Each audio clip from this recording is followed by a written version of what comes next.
अस्सलाम वालेकुम क्लास। हम एटमॉस्फेयर को डिस्कस कर रहे थे, इन्वायरमेंटल केमिस्ट्री में एटमॉस्फेयर को डिस्कस कर रहे हैं।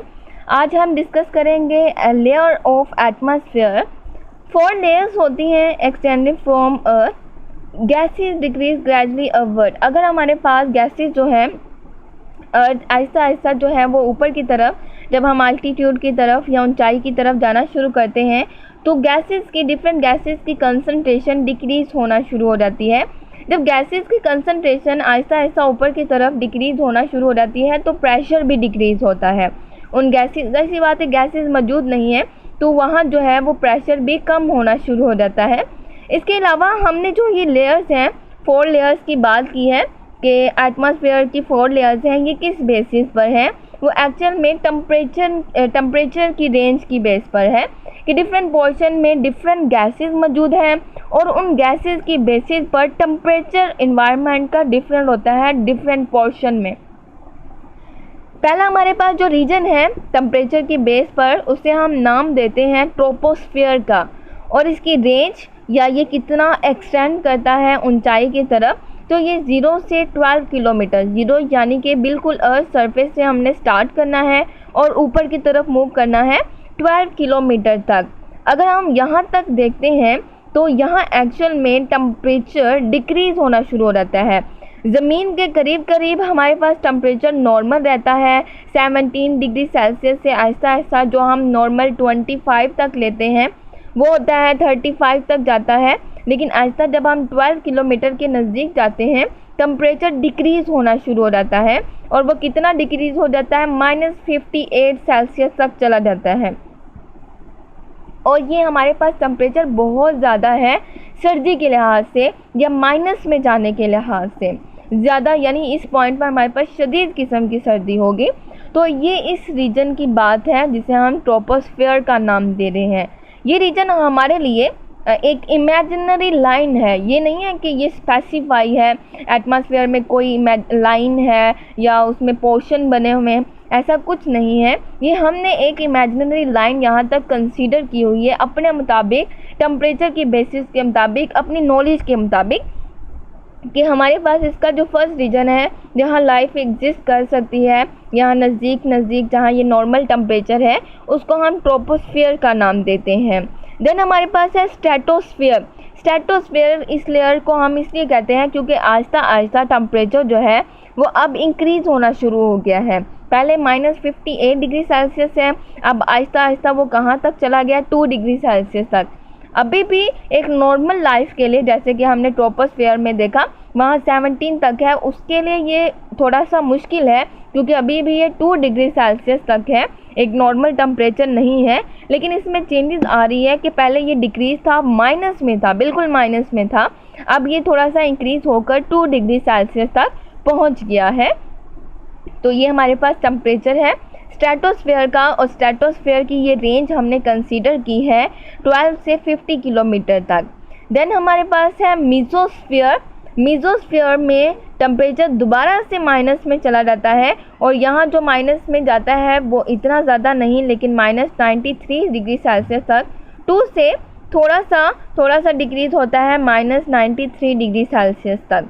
जितनी चेंजेस यहाँ हमारे पास कंसीडर की जाती हैं या हमने यहाँ देखी हैं या यहाँ देखी है, यहाँ इतना ज़्यादा नहीं है, लेकिन फ़र्क आ रहा है हमारे पास टेम्परेचर का। तो ये रेंज है 50 to 85 किलोमीटर तक अपवर्ड। देन है थर्मोस्फियर, जहाँ टेम्परेचर बहुत ज़्यादा होता है, टेम्परेचर इंक्रीज़ ही होता है, डिक्रीज़ बिल्कुल नहीं होता। ये रेंज है 85 to 120 किलोमीटर तक, और इसमें हमारे पास ऑनवर्ड टेम्परेचर इंक्रीज़ ही होता जाता है। अगर हम इसके बाद स्पेस की बात करें या उसके अलावा जो भी रीजन की बात करें तो टेम्परेचर इसके बाद मैक्सिमम है, इंक्रीज़ है, इसलिए हमने इसकी कोई रेंज नहीं रखी। ये हमने जो है यहाँ एक सिंबल यूज़ किया है जो बता रहा है कि ये ऑनवर्ड यहाँ इंक्रीज़ ही होता जाएगा। हमने इसको एक ग्राफ से शो किया है, एक छोटा सा इंटरेस्टिंग सा ग्राफ है हमारे पास। यहाँ ये जो लाइनें हैं, यहाँ ये लाइन जो है ये ट्रोपोस्फियर की है, देन हमारे पास स्ट्रेटोस्फियर की है, देन मीज़ोस्फियर की है, देन हमारे पास थर्मोस्फियर की है। आप देखें यहाँ टेम्परेचर -58 है, 2 डिग्री सेल्सियस है, -93 है, एंड देन ऑनवर्ड हमें पता है कि इंक्रीज होना शुरू हो जाएगा। ये अल्टीट्यूड यानी कि ऊंचाई की तरफ हम जा रहे हैं, ये हमारे पास इस तरह से टेम्परेचर को मेंशन किया हुआ है। हमारे पास जहाँ एक ग्राफ में लाइन शो होगी टेढ़ी सी थोड़ी सी ऐसे करके बैंड में इस तरह से, वो आपने नोटिस कर लेनी है, अपनी बुक से थोड़ा सा कंसर्न कर लेना है, एक्यूरेट आपने उसको बनाना है, ठीक है। तो वो हमें बताएगा कि टेम्परेचर का अल्टीट्यूड के लिहाज से क्या डिफरेंस आ रहा है, कि जैसे जैसे हम अल्टीट्यूड की तरफ जा रहे हैं, ऊंचाई की तरफ जा रहे हैं, तो टेम्परेचर में किस तरह से चेंजेस आ रही हैं। आप ये देखें, आप ये नोटिस करें कि ये हमारा जो है वो ट्रोपोस्फेयर का रीजन है, जहाँ हमारी लाइफ एग्जिस्ट कर रही है, हम एग्जिस्ट कर रहे हैं। हर तरह के कोई भी इक्विपमेंट है, अगर एरोप्लेन की बात करें, एयरक्राफ्ट की बात करें, वो सारे इसी रीजन में एग्जिस्ट करते हैं। ये हमारा रीजन है ट्रोपोस्फेयर का, जहाँ नॉर्मल लाइफ एग्जिस्ट कर सकती है। आगे हम इनको स्टेप बाय स्टेप डिस्कस करेंगे। ट्रोपोस्फेयर, स्ट्रेटोस्फेयर, थर्मोस्फेयर, मीजोस्फेयर, इन चारों को डिस्कस करेंगे। आज थोड़ा सा डिस्कस करते हैं ट्रोपोस्फेयर को। ट्रोपोस्फेयर में मोस्टली जो गैसेस मौजूद होती हैं वो नाइट्रोजन एंड ऑक्सीजन गैसेस हैं, और ये दोनों मिलकर 99% वॉल्यूम बनाती हैं, यानी इन दोनों गैसेस का मजमूआ हमारे पास ये 99% मौजूद है।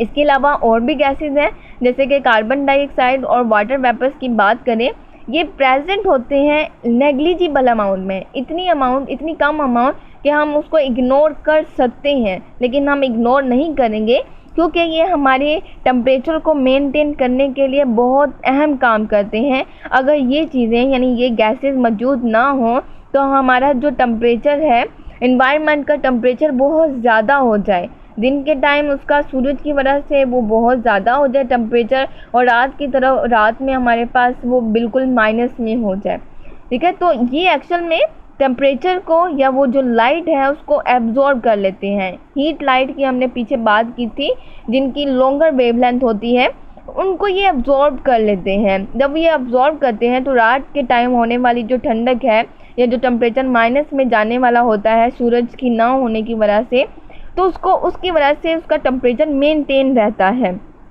ना टेम्परेचर को ये ज़्यादा होने देते हैं ना कम होने देते हैं। कुछ एरियाज़ की बात होती है, जैसे कि हमारे पास ड्राई एरियाज़ की बात करें, जहाँ वाटर वेपर्स की अमाउंट बहुत कम होती है, तो उनमें दिन के टाइम शदीद गर्मी होती है और रात के टाइम शदीद सर्दी होती है। तो वही कंडीशन वहाँ होती है क्योंकि वहाँ इनकी कंसंट्रेशन कम होती है, तो ये मेंटेन करते हैं। बात करें इनकी तो ये विजिबल लाइट को अलाउ करते हैं, यानी जब सनलाइट आ रही होती है उसको मूव होने देते हैं, लेकिन जब वो टकराती है, ज़मीन से टकराती है और किस में चेंज हो जाती है, इंफ्रारेड रेडिएशन में, या हम उन्हें ये कहते हैं जिनकी वेवलेंथ लॉन्गर होती है, उनको क्या कर लेते हैं, एब्जॉर्ब कर लेते हैं। लेकिन जैसे जैसे हम ऊपर की तरफ जाते हैं, ऊंचाई की तरफ जाते हैं, इनकी कंसंट्रेशन में चेंजेस आना शुरू हो जाती है। तो हमारे पास ये -58 डिग्री सेल्सियस का टेम्परेचर ऐसे ही नहीं हो जाता, बल्कि यह इन्हीं गैसेस की कंसंट्रेशन की वजह से होता है। ऐसा 6 किलोमीटर की बात 6 डिग्री सेल्सियस पर किलोमीटर, 1 किलोमीटर अगर हम ऊपर की तरफ मूव करते हैं, 1 किलोमीटर ऊपर की तरफ मूव करते हैं, तो हमारे पास टेम्परेचर में जो चेंजेस आती है वो 6 डिग्री सेल्सियस की है, यानी 6 डिग्री सेल्सियस टेम्परेचर जो है वो डिक्रीज़ होना शुरू हो जाता है। और ऐसा डिक्रीज़ होते होते कहाँ तक पहुँच जाता है, -58 तक पहुँच जाता है। तो इस रीजन में पहले भी हमने बात की है, यानी ट्रोपोस्फेयर में हमारे पास जितने भी एयरक्राफ्ट हैं, या अगर हम क्लाउड्स की बात करें, सारे जो हैं वो इसी पोर्शन में मौजूद हैं। सारे वेदर की जो कंडीशन है वो इसी पोर्शन में हम फील करते हैं, यहीं ही हमारे पास मौजूद होते हैं, एग्जिस्ट करते हैं। नेक्स्ट हम लेक्चर में इंशाल्लाह स्ट्रेटोस्फेयर को डिस्कस करेंगे। आज के लिए यहाँ तक है।